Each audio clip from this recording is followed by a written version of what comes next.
Congratulations, you were born in 14th century Europe into what the locals cheerfully call a cursed bloodline. Not cursed enough to die young and get it over with. Not blessed enough to, not be cursed. Just stuck in medieval purgatory. With a family legacy that makes the devil himself check his calendar and say, actually, I'm busy that day. Your mother spends her days praying for your soul. You're 2 years old. You haven't even done anything yet. But apparently, she knows something you don't. Your father, he's got a job that makes grown men suddenly remember urgent appointments elsewhere. Something about his commute makes people cross the street, sometimes twice. You hit age 2, having successfully avoided both the plague and starvation. Your parents throw a small celebration. This will be, and I cannot stress this enough, the last good thing that happens to you. By age 4, you start noticing things, like how the mailman doesn't come to your house. Actually, nobody comes to your house. People walk past your property doing this weird gesture, crossing themselves like they just saw a demon. Which is ironic because they are actually just seeing you, a small child who likes mud pies. Your mother never takes you to the market, never lets you play with other kids. She says it's because of wild animals. You are starting to suspect the real animals are the ones throwing rock through your windows at night. Two-legged animals with torches and opinions. Then one day your curiosity gets the better of you. You sneak out of the village square where a crowd has gathered like it's medieval Comic-Con. Except everyone's there to watch someone suffer. They're screaming, begging, the smell of blood and fear, and it's a lavender. No, definitely just blood and fear.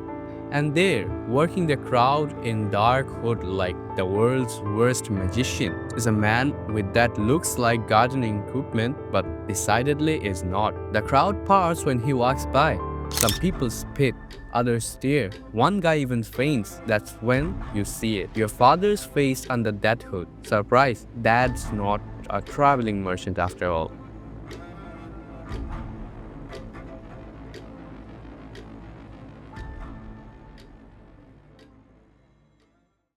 That night, you corner him.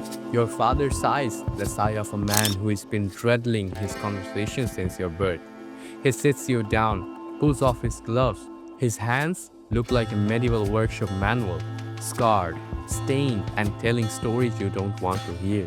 Son, he says, we need to talk about the family business. Your father is a torturer, professional suffering inflictor. When someone steals bread, speaks against the Lord, or looks at the priest with insufficient enthusiasm, they get an appointment with dear old Dad. His job? Hurt them until they confess to things they might not have even done. So you were telling me our family reunion icebreaker is, what bones did you break this week? Your father doesn't laugh, but wait, it gets worse. This isn't the job you apply for. There is no medieval indeed. With listings like torturer wanted, must have own pilers, strong grip, weak conscience, you are born into it. Your grandfather was a torturer.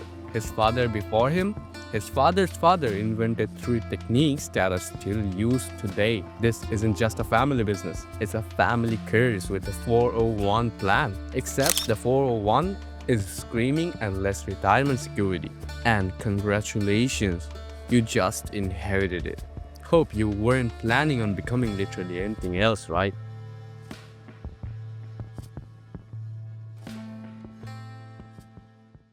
You had a dream once, maybe becoming a farmer, growing things instead of destroying them. Maybe a merchant, traveling to places where nobody knows your last name. Maybe even a priest, saving souls instead of whatever the opposite of that is.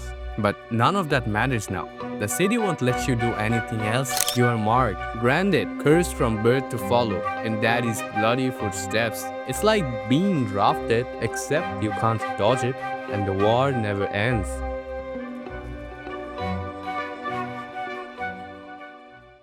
Age 8, training begins. And by training, I mean learning skills that aren't on any normal resume. You start by sharpening the tools. Pilers for pulling teeth, screws for crushing thumbs, ropes for strapado. Each tool has a purpose. Each purpose rhymes with screaming. Before you can touch human flesh, your father tosses you a pile of animal bones, pig femurs, goat ribs, cow skulls like the world's worst anatomy class. Break them clean, he commands. Understand how muscles, sinew, and bone react under strain. You spend weeks cracking livestock remains like you were studying for a test you never wanted to take. The smell of rotting meat clings to your clothes. Your mother tries washing them 3 times. The smell doesn't come out ever. You now permanently smell like a butcher shop mixed with a nightmare. Month 9. Your father decides you are ready to watch. A man is brought in, accused of stealing grain during harvest. He is crying, begging, swearing on his mother's grave that he is innocent. Your father shrugs. Innocent, guilty, doesn't matter. My job is confession.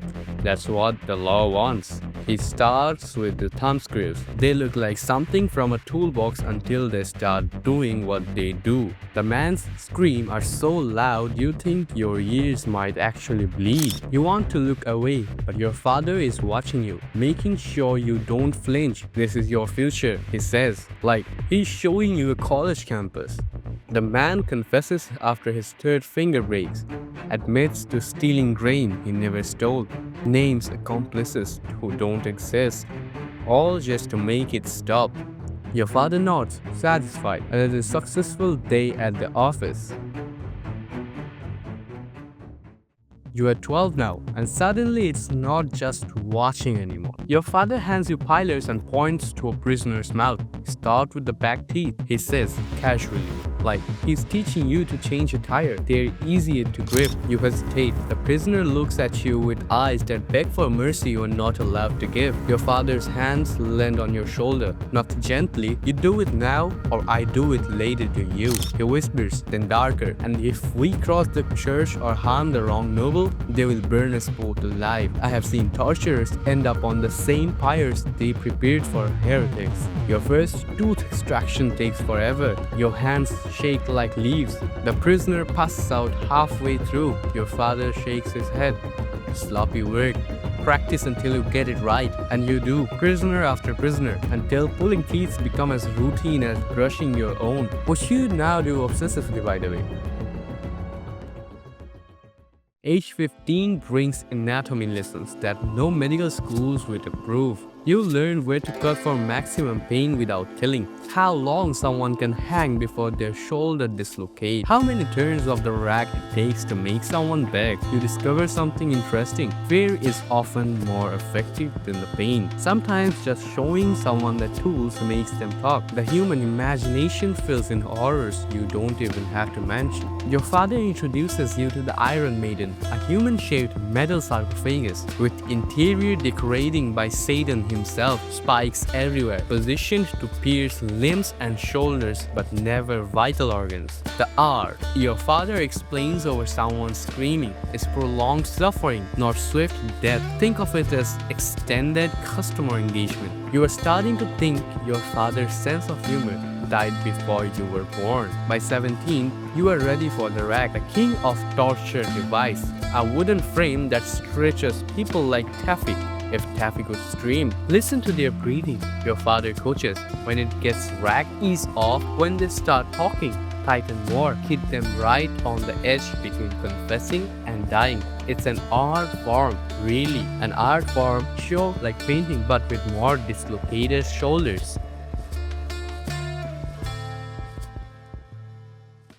Your first independent case comes at 18. A woman accused of witchcraft because her neighbor's cow died. Solid evidence, obviously. You start gentle, just showing her the tools. She denies everything. You apply the thumbscrews, still denying. You hang her by her arms for an hour. Her shoulders make sounds you will hear in your nightmares. Finally, you mention her children. Shame, they will have to be questioned too. Kids are so fragile. She confesses within minutes, admits to flying on a broomstick, dancing with the devil, cursing crops, a greatest hit album of medieval paranoia. All lies, but effective lies. The crowd that watches her burn cheers your success. You go home and vomit for an hour. Welcome to the family business, kid. Years pass. You get good at your job, disturbingly. Your reputation spreads. They call you the bone breaker, which sounds cool until you remember what it means. You keep detailed notes like any craftsman. Subject lasted 47 minutes before confession. Recommend different approach next time. Note to self, buy more rope. But success has a price beyond the obvious moral bankruptcy. Nobody talks to you except to hire your services. Kids run when they see you. Even priests won't tell you to sit with normal people in church. You get your own section in the back. Like, you're contagious. You're necessary but unwanted. Useful but unclean. The medieval equivalent of a garbage disposal. Everyone needs you. Nobody wants to think about you. You live alone at the edge of the town. Your only companions are memories that won't stay buried and screams that echo when you try to sleep. You drink heavily. Alcohol doesn't wash away the memories, but it makes them fuzzy. And fuzzy is better than crystal clear. Woman won't marry you. Apparently, professional torturer doesn't play well on dating profiles. So you find companionship with someone as hated as you. A brothel worker who understands what it's like to be society necessary evil. At your wedding, attended by 3 people, all drunk, she looks at you and says, "Well, we're both damned anyway. Might as well be damned together." It's the most romantic thing anyone has ever said to you.